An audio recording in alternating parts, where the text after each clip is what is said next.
Question 3 में क्या given है? Show that if the diagonals of a quadrilateral bisect each other at right angle then it is a rhombus. आपको given है कि जो quadrilateral के डायगोनल्स हैं वो कहां पे बाइसेक्ट हो रहे हैं? 90 degree. Bisect each other at right angles, यानी आपके जो एसी और बीडी हैं वो बाइसेक्ट भी हो रहे हैं आपस में और उनके बीच में एंगल कितना बन रहा है? 90 डिग्री। सपोज इस पॉइंट को वो दे दिया हमने, क्लियर। सो गिवन क्या है? ABCD is a quadrilateral in which AC and BD bisect AC and BD bisect each other at right angle. each other at right angles, clear. उसके बाद to prove हमें क्या करना है बेटा? ABCD is a rhombus. ABCD is a rhombus. तो पहले हमें इसे क्या प्रूफ करना पड़ेगा? Parallelogram. पैरेललोग्राम, और पैरेललोग्राम के बाद आपको इसे रोम्बस प्रूफ करना होगा। तो पैरेललोग्राम के लिए अब ध्यान करो बेटा, आपने थ्योरम 6 पढ़ी हुई है क्या? Sorry 7। Bisect each other than it is a parallelogram. अगर डायगोनल्स किसी भी क्वाड्रिल के बाइसेक्ट होते हैं एक दूसरे से तो वो पैरेललोग्राम फिगर हो जाती है। आया समझ में? थ्योरम्स क्यों याद करनी? देखो सारी की सारी थ्योरम्स आपके क्वेश्चन में इस तरीके से अप्लाई हो जाएंगी। सो बाय यूजिंग थ्योरम 8.6 नंबर नहीं लिखना बेटा, थ्योरम पूरी लिखनी है। By using theorem that if the diagonals of a quadrilateral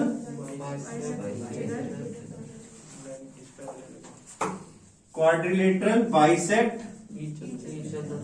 each other then it is a parallelogram, clear? Therefore ABCD is a parallelogram. तो हमने पैरेललोग्राम तो प्रूफ कर दिया बेटा, अब हमें क्या प्रूफ करना है? rhombus. कि ये रोम्बस है, ठीक है। सो रोम्बस के लिए बेटा सर इसकी adjacent side equal, adjacent sides equal करनी है। तो पैरेललोग्राम को अगर आपको रोम्बस करना है तो दो छोटे छोटे छोटे ट्राइंगल आपको एडजेसेंट ट्राइंगल्स कॉन्ग्रुएंट करने हैं, क्लियर। तो कौन कौन से ट्राइंगल लिए हमने? AOD एंड ट्राइंगल DOC, ठीक है। कोई भी दो एडजेसेंट छोटे ट्राइंगल्स आप ले सकते हो। एडजेसेंट मतलब एक साथ, ठीक है, जुड़े हुए। सो इसमें अब तीन चीजें हमें क्या मिल जाएंगी? AO equals to CO। Reason?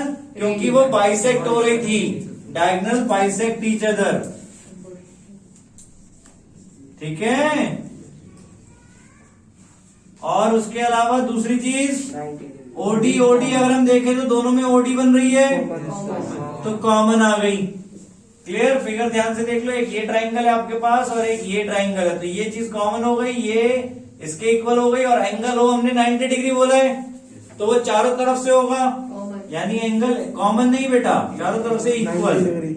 Angle AOD equals to angle COD equals to 90 degree. तो तीन चीजें आपको मिल गई बेटा, ठीक है। Therefore triangle AOD congruent to triangle क्या नाम बनेगा? COD, क्योंकि A के इक्वल C वाली आया है आपका, COD बाय SAS, ठीक है।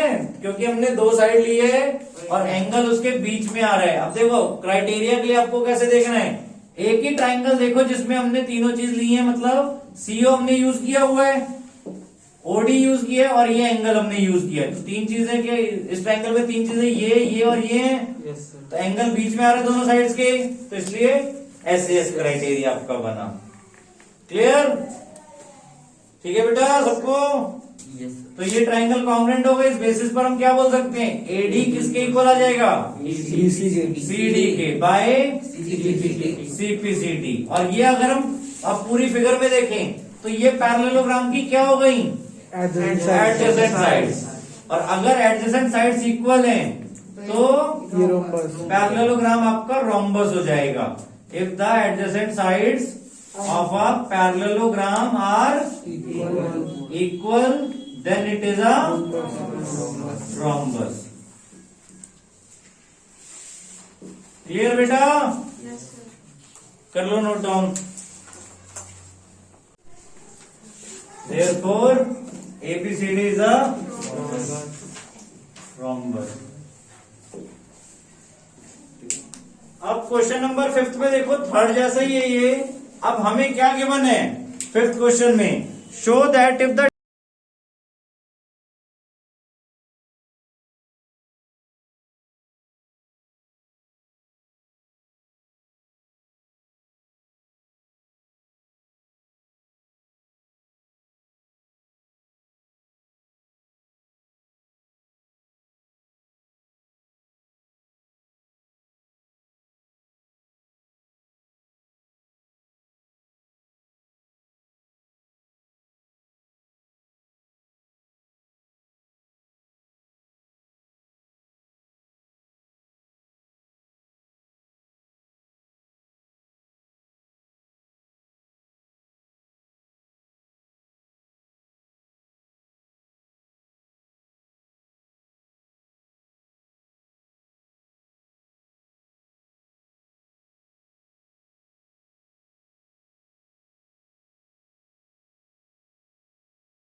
रोम्बस कर दिया, ठीक है ना. उसके बाद हमें क्या करना है? स्क्वायर प्रूफ करना है. देखो, हमने अभी तक बाइसेक्ट ईच अदर वाली चीज यूज कर ली, राइट एंगल्स वाली चीज यूज कर ली रोम्बस करने के लिए. अभी हमारा ये बचा हुआ है यूज करना क्वेश्चन में, दैट इज डायगोनल्स इक्वल है. तो अब हमें क्या करना है? रोम्बस को स्क्वायर प्रूफ करना है. रोम्बस को स्क्वायर कब प्रूफ कर सकते हैं? रोम्बस में भी आपको पता है चारों साइड इक्वल होती हैं, स्क्वायर में भी चारों साइड इक्वल होती हैं. 90 डिग्री एंगल. रोम्बस और स्क्वायर में डिफरेंस क्या है? स्क्वायर के सारे एंगल्स 90 डिग्री होते हैं. तो आपको क्या करना है? यहाँ पे रोम्बस के एंगल्स को 90 डिग्री दिखाना है. अगर कोई एक भी एंगल आप 90 डिग्री दिखा दोगे तो वो रोम्बस आपका स्क्वायर बन जाएगा, क्योंकि अपोजिट एंगल्स इक्वल होते हैं. तो अपोजिट भी 90 हो जाएंगे. एडजेसेंट का सम 180 बनता है रोम्बस में, और इवन पैरेललोग्राम में भी. तो एडजेसेंट भी 90 हो जाएगा. क्लियर? तो आपको सिर्फ एक एंगल को 90 डिग्री दिखाना है. तो हमने इसमें क्या किया? कौन से ट्रायंगल कॉन्ग्रुएंट कर रहे हैं? देखो, इन ट्रायंगल एडीसी और बीडीसी, बड़े वाले ट्रायंगल. अगर आपको कोई एंगल 90 डिग्री शो करना है तो उसके लिए आपको बड़े वाले ट्रायंगल्स कॉन्ग्रुएंट करने हैं. और कौन से? विद कॉमन बेस, मतलब उसमें एक साइड आपकी कॉमन आए. एसीडी और ट्राइंगल हम यूज कर रहे हैं यहाँ पे बेटा, triangle ACD and triangle BCD. अब इसमें तीन चीजें बताओ क्या क्या इक्वल हो सकती हैं? DC common. पहला आपका AC equal to BC. AC equals to BD, जो कि हमें गिवन था क्वेश्चन में कि डायगोनल्स इक्वल थे. CD कॉमन हो गई और AD equal to BC. Clear? और AD इक्वल्स टू BC क्यों? Opposite sides of parallelogram are equal. Parallelogram बोल दो या रोम्बस बोल दो, अपोजिट साइड दोनों में आपकी इक्वल है. क्लियर? सो देयरफॉर क्या हो जाएगा आपका? Triangle ACD congruent to triangle, क्या नाम बनेगा? BDC बनेगा बेटा. बाय कौन सा क्राइटेरिया? तीनों साइड हमने यूज की है, तो SSS. ठीक है, SSS से कॉन्ग्रुएंसी से ये कॉन्ग्रुएंट हो गए दोनों ट्राइंगल. अब हमें CPCT से क्या मिल जाएगा? एंगल D और angle C equal. Angle D पूरा नाम बेटा, angle ADC equals to angle BCD by CPCT. Clear? यहां तक आया बेटा समझ में? ये दोनों एंगल्स इक्वल हो जाएंगे बाय CPCT. अब ये फिगर आपको पता है पैरेललोग्राम भी थी, तो ये दोनों एंगल ध्यान से देखो बेटा, ये दोनों एंगल कौन सा? कोइंटीरियर एंगल्स बनाएंगे. या आपके पास सीधे एक थ्योरम भी है कि adjacent angles, sum of adjacent angles of a parallelogram is 180 degree. Clear? तो इन दोनों एंगल्स का जो सम है वो 180 डिग्री भी है. Clear? Sum of adjacent angles of a parallelogram is 180 degree. Clear. अब ये दोनों इक्वल भी हैं तो हमने बीसीडी की जगह एडीसी रिप्लेस कर दिया। सो क्या हो जाएगा, 2 angle ADC equals to 180। So angle ADC equals to 90 degree. Clear. अब उसके बाद बेटा as one angle of a rhombus is of 90 degree, then it is a square. Clear? उसके बाद क्या आ जाएगा, सो ABCD is a square. Clear बेटा, कर लो नोट। आप बिल्कुल हाँ, क्वेश्चन 4 में देखो हमें क्या गिवन है, show that the diagonals of a square are equal and bisect each other at right angles. ठीक है, तो इसमें हमें गिवन है कि आपके पास फिगर क्या है, स्क्वायर। हमें क्या प्रूव करना है कि जो इसके डायगोनल्स हैं वो बाइसेक्ट कर रहे हैं राइट एंगल्स पे और साथ में इक्वल भी हैं। सो गिवन क्या हो गया हमारे पास, ABCD इज अ स्क्वायर। ठीक है, और स्क्वायर में आपको पता है क्या होता है, अपोजिट साइड्स इक्वल होती हैं, सॉरी सारी साइड्स इक्वल होती हैं और सारे एंगल्स 90 डिग्री होते हैं। ठीक है, टू प्रूव हमें क्या करना है, diagonals of a square are equal and bisect each other at right angles या 90 डिग्री। ठीक है, सो प्रूफ में बेटा अब देखो आपका जो स्क्वायर है वो एक काइंड का क्या है, टाइप ऑफ पैरेललोग्राम। ठीक है, as square is a special type of parallelogram. और आपने पैरेललोग्राम में क्या पढ़ा हुआ है डायगोनल्स के बारे में, फिर वो बाइसेक्ट थ्योरम 6 में पढ़ा ना, क्या diagonals of parallelogram bisect each other and diagonals of parallelogram. तो हमारा एक पार्ट तो इसमें प्रूफ हो गया। Clear, diagonals of parallelogram bisect each other, therefore diagonals of square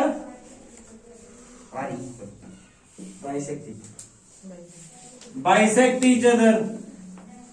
clear, यानी बाइसेक्ट ईच अदर तो हमने ऐसे डायरेक्टली प्रूव कर दिया।